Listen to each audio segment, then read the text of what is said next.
Hello children, welcome to Asa education. आज हम कर रहे हैं chapter 2, terms, concepts and their use in sociology. शुरुआत चैप्टर की इंट्रोडक्शन से। The previous chapter introduced us to an idea both about society as well as sociology. हमारा जो पहला चैप्टर था उसमें हमने जाना, एक हमें आइडिया मिला कि सोसाइटी क्या होती है, साथ ही साथ सोशियोलॉजी क्या होती है। We saw that a central task of a sociology is to explore the interplay of society and the individual। जो मुख्य काम है सोशियोलॉजी का वो इस बात को एक्सप्लोर करना है कि सोसाइटी और जो इंडिविजुअल होते हैं उनका क्या रोल होता है, मतलब दोनों का एक दूसरे पर क्या इम्पैक्ट होता है। We also saw that individuals do not float freely in society but are a part of collective bodies like the family, tribe, caste, class, clan, nation etcetera. हमने ये भी देखा कि इंडिविजुअल्स जो हैं वो ऐसा नहीं है कि समाज में बिल्कुल खुले हुए हैं, बिल्कुल फ्रीली कुछ भी कर सकते हैं, नहीं, वो जो है एक बॉडीज यानी कि जो ग्रुप्स हैं उनका हिस्सा है। अब चाहे वो फैमिली हो, ट्राइब हो, कास्ट हो, क्लैन हो, नेशन हो, कुछ भी हो, उसका एक हिस्सा है। In this chapter we move further to understand the kind of groups individual forms, the kind of unequal orders, stratification systems within which individuals and groups are placed, the way social control operates, the role that individuals have and play, and the status they occupy। तो हमारा ये जो chapter है इसमें हम थोड़ा सा आगे बढ़कर ये जानने की कोशिश करेंगे, समझेंगे कि किस किस तरीके के ग्रुप्स इंडिविजुअल बनाते हैं, किस तरीके के असमान ऑर्डर्स हैं, डिवीजन सिस्टम यानी स्ट्रैटिफिकेशन सिस्टम जिसके अंदर इंडिविजुअल्स और ग्रुप्स को रखा जाता है, कैसे सोशल कंट्रोल जो है ऑपरेट करता है, क्या इंडिविजुअल का रोल है, कैसे वो उसे निभाता है, साथ ही साथ उसका क्या स्टेटस है जिसकी उस वजह से उसकी एक पोजीशन होती है। In other words we start exploring how society itself functions. दूसरे शब्दों में ये कहा जाए तो हम एक तरह से कोशिश करेंगे जानने की कि सोसाइटी अपने आप में काम कैसे करती है। इज इट हार्मोनियस और conflicted?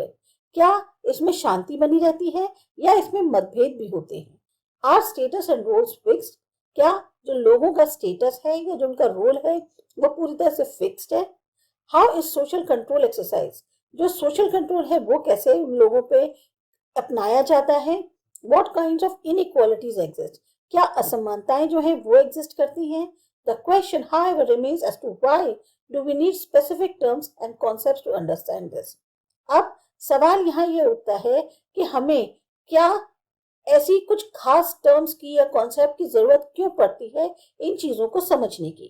Why does sociology need to have a special set of terms when we use the terms like status and roles or social control anyway in our everyday life?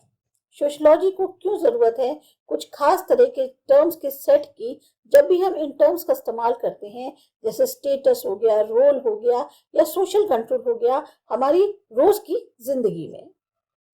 For a discipline such as, say, nuclear physics that deals with the matters unknown to most people and for which no word exists in common speech, it seems obvious that a discipline must develop a terminology। अब हम एक discipline की बात करते हैं, मान लो nuclear physics. Nuclear physics जो है उन सब्जेक्ट से डील करता है जो लोगों को पता नहीं है, उन मैटर से डील करता है जिसके बारे में लोगों को कहीं कोई जानकारी नहीं है। तो इसी वजह से कॉमन भाषा में कहीं कोई ऐसा वर्ड एग्जिस्ट नहीं करता। तो इसका मतलब क्या है कि एक डिसिप्लिन के लिए एक टर्मिनोलॉजी डेवलप करना जरूरी है।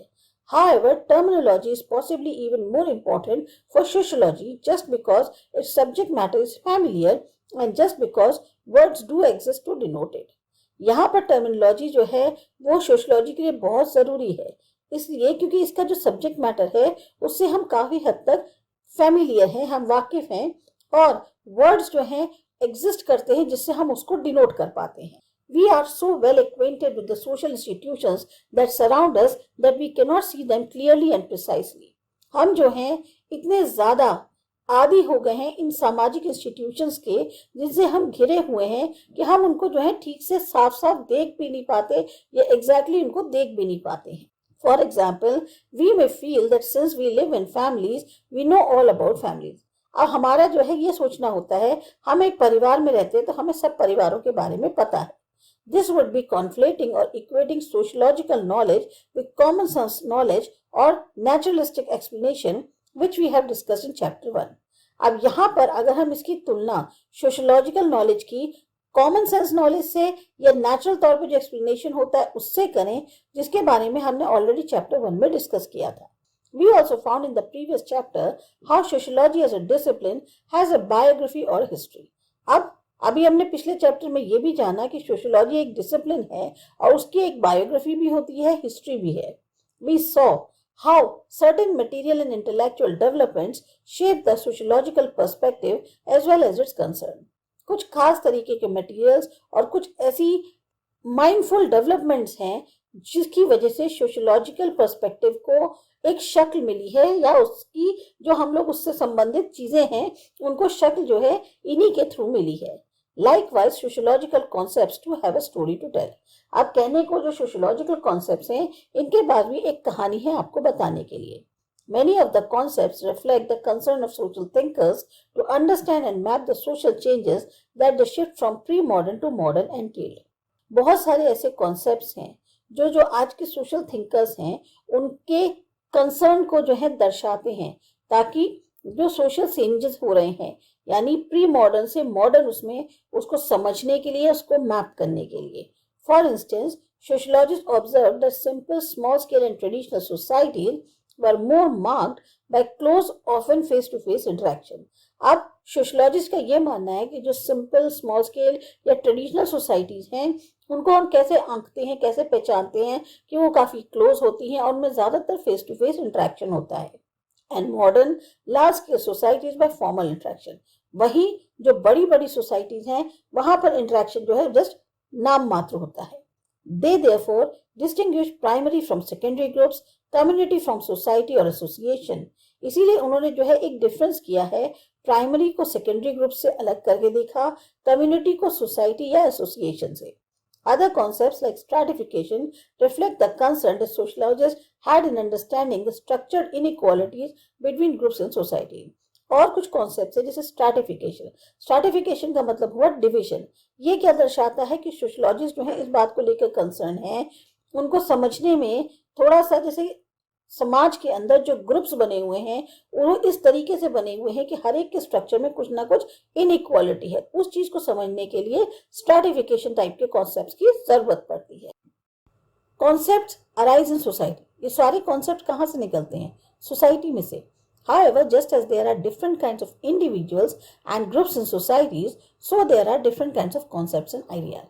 जिस तरीके से समाज में अलग अलग इंडिविजुअल होते हैं, ग्रुप होते हैं, उसी तरह से कॉन्सेप्ट्स और आइडियाज भी होते हैं।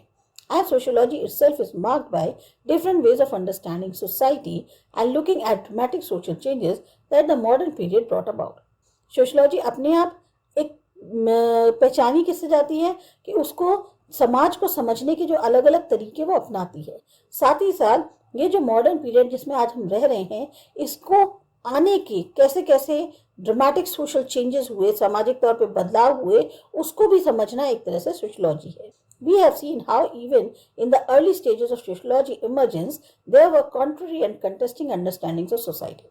शुरुआती दौर में जब सोशियोलॉजी एक तरह से उभर रही थी, तब भी सोसाइटी को समझने के जो इंटेलेक्चुअल आइडियाज थे, विचार थे, वो काफी ऑपोजिट थे एक दूसरे के। If for Karl Marx class and conflict were key concepts to understand society, social solidarity and collective conscious were the key terms for Emile Durkheim. अगर कार्ल मार्क्स की बात करें तो सोसाइटी को समझने के लिए उनके जो अनुसार की कॉन्सेप्ट्स थे वो क्लास और कॉन्फ्लिक्ट थे। वहीं एमिली डुर्किम के अनुसार सोशल सॉलिडारिटी और कलेक्टिव कॉन्शियसनेस जो है की टर्म्स थे सोसाइटी को समझने के। In the post-World War II period, sociology was greatly influenced by the structural functionalists who found society essentially harmonious.